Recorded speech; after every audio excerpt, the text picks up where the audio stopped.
Hello students. अभी तक हम स्टडी कर चुके हैं what is evaporation and how it is different from boiling. Evaporation क्या होता है? जब आपका लिक्विड स्टेट गैस स्टेट में कन्वर्ट होता है बिलो इट्स बॉइलिंग पॉइंट, तब हम उसे एवापोरेशन बोलते हैं। अब एवापोरेशन आपका अलग अलग फैक्टर्स पर डिपेंड करता है। एवापोरेशन का रेट अलग हो सकता है। रेट ऑफ एवापोरेशन से यहाँ क्या मतलब है? इससे मतलब है कई बार इवेपोरेशन फास्ट होता है, कई बार स्लो होता है। तो कब फास्ट होगा कब स्लो होगा वो डिपेंड करता है कुछ फैक्टर्स पे, जो हम इस क्लास में स्टडी करेंगे। फर्स्ट जो फैक्टर है जिस पे आपका इवेपोरेशन का रेट डिपेंड करता है वो है सरफेस एरिया ऑफ लिक्विड। कैसे? If surface area increase rate of evaporation increase. इसका एग्जांपल है जब हम कपड़े डालते हैं सुखाने के लिए, अगर हम ये दो केसेस हैं इसमें। फर्स्ट केस में हमने जो आपके क्लॉथ है उसे क्रम्बल करके डाला हुआ है, फैला के नहीं डाला। सेकंड केस में हमने स्प्रेड किया हुआ है, कपड़ों को अच्छे से, क्लॉथ्स को अच्छे से स्प्रेड किया हुआ है। तो कौन से केस में आपका जो क्लॉथ्स हैं वो जल्दी ड्राई होंगे? ऑब्वियसली सेकंड केस में होंगे। क्यों? डिफरेंस क्या है फर्स्ट और सेकंड केस में? सरफेस एरिया का। इसमें आपका जो क्लॉथ है उसका सरफेस एरिया ज़्यादा है as compare to first case. तो जैसे जैसे हम सरफेस एरिया बढ़ाते हैं आपका एवेपोरेशन फास्ट हो जाता है। इसका एक और एग्जांपल है,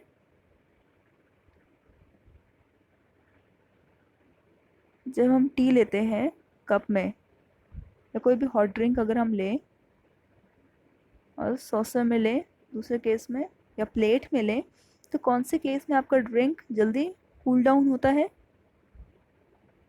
ऑब्वियसली आपका प्लेट या फिर सॉसर में। क्यों? क्योंकि उसमें आपका सरफेस एरिया हमने बढ़ा दिया। क्योंकि आपका इवेपोरेशन क्या है? सरफेस फिनोमिना है। इवेपोरेशन हमने स्टडी किया था कहाँ होता है? लिक्विड के सरफेस में। तो अगर हम सरफेस बढ़ा दें आपका इवेपोरेशन भी फास्ट हो जाएगा। मान लीजिए ये आपका एक वेसल है और दूसरा वेसल आपका ये है। इस केस में आपके वाटर के पार्टिकल्स ऐसे अरेंज है सरफेस पे, और आपको इस बार का ध्यान रखना है दोनों में अमाउंट ऑफ वाटर इक्वल है। मान लीजिए यहाँ पे भी 1 लीटर है और यहाँ पे भी 1 लीटर आपका वाटर है, लेकिन फिर भी कौन से केस में एवापोरेशन जल्दी होगा? इस वाले केस में। क्यों? क्योंकि यहाँ पे पार्टिकल ज़्यादा स्प्रेड हो गए ज़्यादा एरिया में। तो जितना आपके पार्टिकल्स होंगे सरफेस में उतना पार्टिकल्स के चांसेस हैं जल्दी इवेपोरेट होने के। तो इसीलिए आपका सरफेस एरिया बढ़ाने से आपका रेट ऑफ इवेपोरेशन भी बढ़ जाता है। सेकंड आपका फैक्टर है टेम्परेचर। आपको ये पता है अगर हम टेम्परेचर बढ़ाते हैं इसका मतलब पार्टिकल्स के पास जो काइनेटिक एनर्जी है वो भी बढ़ जाएगी, और अगर काइनेटिक एनर्जी बढ़ जाएगी आपका इवेपोरेशन का रेट भी बढ़ जाएगा। टेम्परेचर इंक्रीजेज, उससे क्या होगा? Rate of evaporation will also increase as more number of particles get enough kinetic energy to go into a vapor state। क्योंकि आपका इससे क्या होगा? टेम्परेचर बढ़ाने से पार्टिकल्स के पास ज़्यादा एनर्जी आएगी, ज़्यादा पार्टिकल्स आपके इन्वॉल्व हो पाएंगे इवेपोरेशन में। अगर हम बात करें ह्यूमिडिटी की, ह्यूमिडिटी डिक्रीज़ करने से आपका रेट ऑफ इवेपोरेशन इंक्रीज़ हो जाता है। अब ह्यूमिडिटी होता क्या है? ह्यूमिडिटी होती है आपका मॉइस्चर एटमॉस्फेयर में कितना है, या फिर वाटर वेपर्स आपके एटमॉस्फेयर में कितने हैं। अगर आपका वाटर वेपर ज़्यादा है एटमॉस्फेयर में, इसका मतलब है आपका जो एटमॉस्फेयर है वो ह्यूमिड है। ठीक है?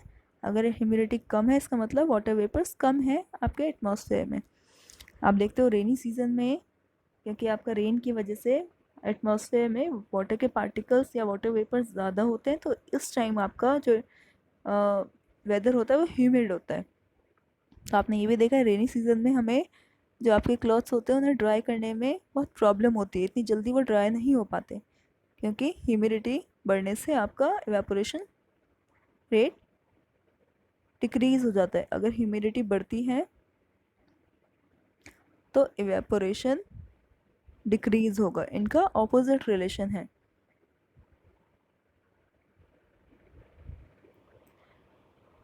अब ऐसा है क्यों? अब मान लीजिए 2 केस लेते हैं, इसमें भी दोनों केस में इक्वल अमाउंट ऑफ वाटर है। अब ह्यूमिडिटी होगी, इसका मतलब आपके आसपास वाले एरिया में वाटर वेपर्स ऑलरेडी प्रेजेंट है। सेकेंड केस में लेस ह्यूमिडिटी है, लेस वाटर वेपर्स हैं एटमॉस्फेयर में। तो आपका इवेपोरेशन में क्या होगा, जो लिक्विड से वाटर वेपर्स रिलीज होंगे, जो वाटर के पार्टिकल गैस फॉर्म में कन्वर्ट होंगे, उन्हें भी स्पेस चाहिए एयर में। तो अगर ऑलरेडी आपके बाहर पहले से ही इतने सारे वाटर पार्टिकल्स हैं, वाटर वेपर्स हैं, तो आपका इवेपोरेशन का रेट स्लो हो जाता है। और अगर आपके वाटर के पार्टिकल्स के पास स्पेस है एटमॉस्फेयर में, तो उनका इवेपोरेशन का रेट फास्ट हो जाता है। फोर्थ आपका फैक्टर है जिस पे आपका रेट ऑफ इवेपोरेशन डिपेंड करता है, वो है विंड स्पीड। आपने देखा है कोई भी चीज़ अगर हमें ड्राई करनी होती है, सुखानी होती है, तो हम ब्लो करते हैं। ब्लो क्या है? Moving air, that is wind. तो विंड स्पीड बढ़ने से आपका जो इवेपोरेशन है उसका रेट भी फास्ट हो जाता है। कैसे? अब मान लीजिए इसमें आपने, इस वेसल में आपने वाटर फिल करके रखा है। इवेपोरेशन के बाद आपके जो वाटर के पार्टिकल्स हैं गैस फॉर्म में, वो ऊपर ही कलेक्ट होंगे। तो अगर आपका ऊपर ऑलरेडी इतना वाटर वेपर्स कलेक्ट होते रहेंगे तो धीरे धीरे आपका इवेपोरेशन का रेट स्लो हो जाएगा, जैसे अभी हमने ह्यूमिडिटी के केस में स्टडी किया था। तो विंड क्या हेल्प करती है? विंड इन पार्टिकल्स को आगे मूव आउट करने में हेल्प करती है। जैसे विंड आएगी, इन पार्टिकल्स को पुश करेगी आगे की तरफ मूव करने के लिए। इससे क्या होगा, आपका जो वाटर है उसके पास फिर से स्पेस मिल जाएगा इवेपोरेशन करने के लिए। तो आपका विंड जो है हेल्प करती है इवेपोरेशन को फास्ट करने में। इसीलिए हमें जब भी कोई चीज़ सुखानी होती है, ड्राई करनी होती है, हम ब्लो करते हैं। आपने देखा है, अगर आपको कोई हॉट सूप या कोई हॉट टी या कोई भी हॉट ड्रिंक पीनी होती है, हम उसे ड्रिंक करने से पहले उसमें ब्लो करते हैं। या कोई भी गर्म खाना खाने से पहले हम उसमें ब्लो करते हैं, ताकि उसको हम इवेपोरेट करें जल्दी, जिससे वो ठंडा हो। अब